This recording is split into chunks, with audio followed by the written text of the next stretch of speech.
Maaari ba na ang isang kasong kriminal, halimbawa pagnanakaw ng kopra, hindi pala korte ang hahawak, kundi ang Department of Agrarian Reform o DAR?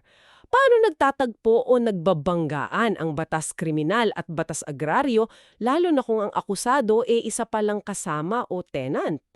Ating alamin yan. Magandang araw sa iyo. Welcome sa ating paghimay ngayon ng isang mahalagang desisyon ng Korte Suprema. Ito yung pinagsamang kaso ni na Roberto Bacar laban sa People of the Philippines at Vicente Tan, GR number 226098, at saka yung Vicente Tan laban kay Michael Mercado, GR number 233817. Lumabas itong desisyon noong Agosto 23, 2023. Ang misyon natin ngayon, bakit nga ba na-acquit o pinawalang sala itong dalawang akusado sa qualified theft? At paano pumasok dito yung usaping agraryo? So, paano ga nagsimula to? Sina Roberto Bacar at Michael Mercado, magbayaw pala sila, no? Nagpunta sila sa DARAB, yung Department of Agrarian Reform Adjudication Board. Oo, tama. Ang habol nila, kilalanin sila bilang mga tenant, mga kasama doon sa Nyugan ni Ate Vicente Tan sa Palawan. Okay. Habang dinidinig yun sa DARAB, si Ate Tan naman, nagsampa ng kaso. Hindi lang isa, dalawa. Magkahiwalay na kaso ng qualified theft laban kina Bacar at Mercado. Saan? Sa RTC, sa Regional Trial Court? Yun nga. Ang alegasyon, nagnakaw daw ng sako-sakong kopra. Noong Pebrero 2008 pa. Tapos, ano nangyari sa DARAB? Ayun na nga. Nagdesisyon ng DARAB at ang sabi nila, sina Bacar at Mercado, mga tenant de jure sila. Legal na kasama, kumbaga. May karapatan sila doon sa lupa bilang magsasaka. Tenant de jure. So legal talaga. Oo. At dahil dyan, syempre, umaksyon sina Bacar at Mercado. Doon sa kasong theft sa RTC, nag-file sila ng motion to quash. Motion to quash para ipa-dismiss yung kaso. Tama. Ang argumento nila, simple lang. Teka muna, tenant kami, ayon sa DARAB. So itong kaso, hindi to simpleng pagnanakaw lang. Ito'y isang agrarian dispute. At dahil agrarian dispute, dapat DAR ang may hawak. Exactly. Base sa Section 50A ng Republic Act 6657, yung naamyendahan ng RA 9700, sabi doon, DAR dapat ang may primary jurisdiction sa mga ganyang usapin. Hindi raw dapat RTC. Pero anong sabi ng RTC? Pumayag ba sila? Hindi. Binasura ng RTC yung mga motion to quash. Ang katwiran naman ng korte, ang qualified theft, krimen yan nasa revised penal code. Hindi raw yan sa akop ng ARP o ng batas agraryo. Kaya sabi ng RTC, may jurisdiction sila, itutuloy ang kaso. Oo, ganun nga. Pero dito, alam mo, dito nagka-problema. Kasi umakyat sa Court of Appeals, sa CA. Tapos, nagkaiba yung desisyon. nagkaiba. Sa kaso ni Bacar, yung GR number 2260-98, kinatigan ng CA yung RTC. Sabi ng CA, tama lang, may jurisdiction ng RTC, tuloy ang kaso. Kahit tenant pa siya. Okay, so consistent sa RTC. Pero, dito sa kaso ni Mercado, yung GR number 233817, binaliktad ng CA ang RTC. Ha? Paanong binaliktad? Sabi ng CA, dahil napatunayan na ng DARAB na tenant de jure si Mercado, itong kasong theft may bahid na ng pagiging agrarian dispute. Kaya inutusan ng CA ang RTC na, teka muna, i-refer nyo muna to sa DAR. Sundin yung proseso sa Section 50A. Wow, ang gulo Magkaibang desisyon ng CA para sa magkahiwalay pero halos parehong kaso. Kaya nga umabot sa Korte Suprema So, yun na nga yung tanong sa Supreme Court. Alin ba talaga?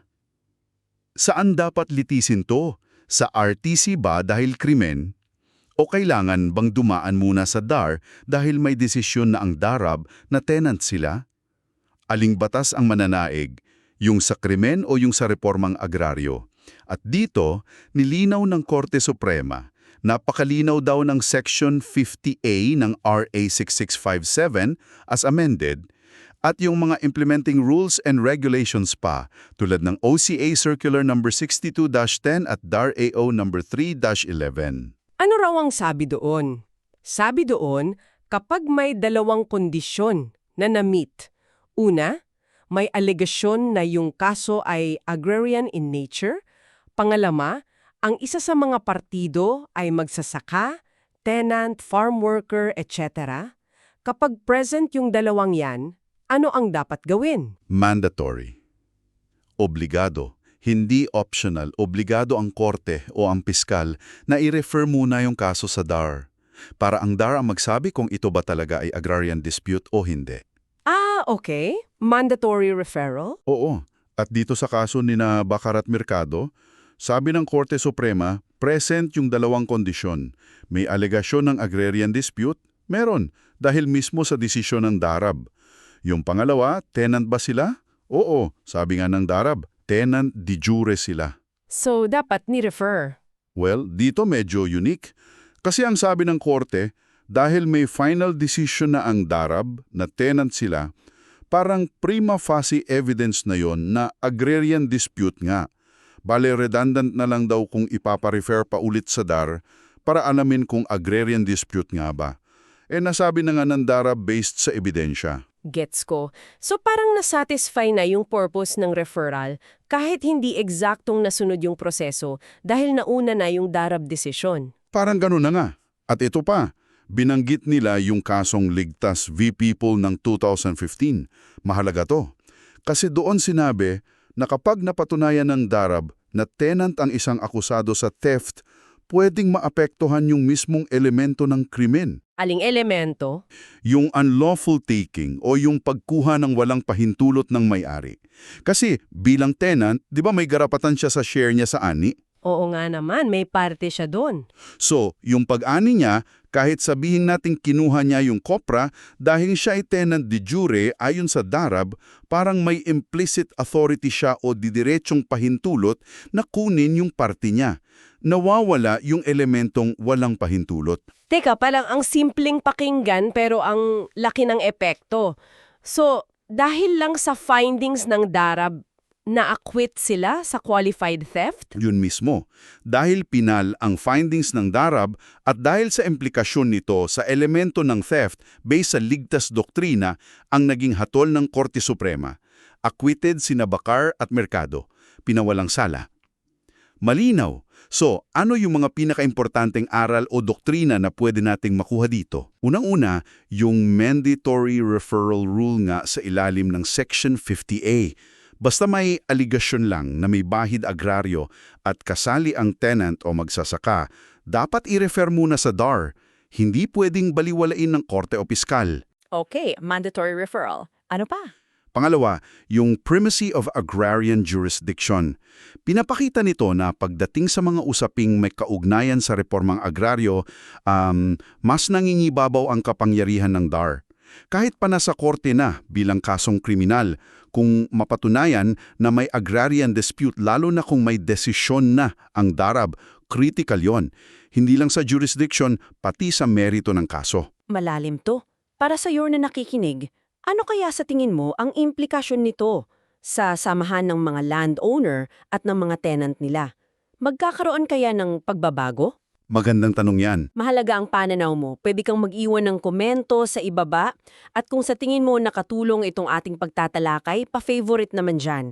At siguro isang tanong na maiiwan para pag-isipan nating lahat. Paano kaya masisiguro yung tamang balanse? Yung maprotektahan natin ang karapatan ng mga magsasaka sa ilalim ng CARP, pero kasabay nun, mapanagot din natin yung mga talagang gumagawa ng krimen sa ari-arian ng iba. Mahirap na balanse yun, talagang palaisipan yan, para hindi ka mahuli sa mga ganitong malalalim na pagsusuri ng mga importanteng kaso at isyu sa batas, mag-subscribe ka na sa The Deep Dive. Hanggang sa susunod na pagtatalakay.